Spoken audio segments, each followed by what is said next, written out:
Hello everyone, welcome back, and you are watching my YouTube channel Technical World. After installing iOS 15, a big update on iPhone and iPad, if Safari stopped working on iPhone and iPad, then keep watching this video cause today in this video, I'm going to show you how to fix this issue. So without wasting any time, let's get started, and before start, please don't forget to subscribe. The first thing that we have to do, launch Safari browser and search for this book icon. Now we have to tap on clear.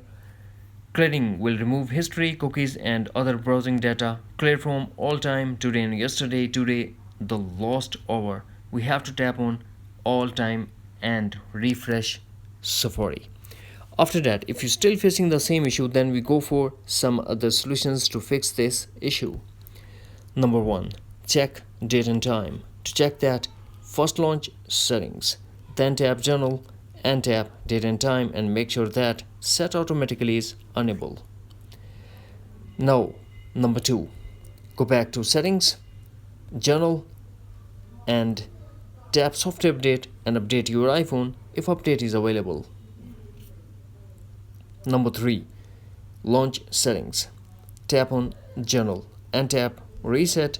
Now tap reset network settings, put iPhone passcode and tap again reset all network settings to confirm your action.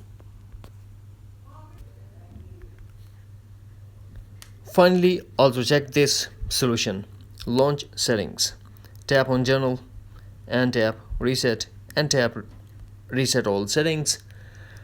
This process will delete all your customized setting to default setting, but no data or media will be deleted. Put iPhone passcode and tap again reset all settings to confirm your action. That's it. Hopefully friends, you found this video helpful, so please don't forget to subscribe, like and share with your friends and family.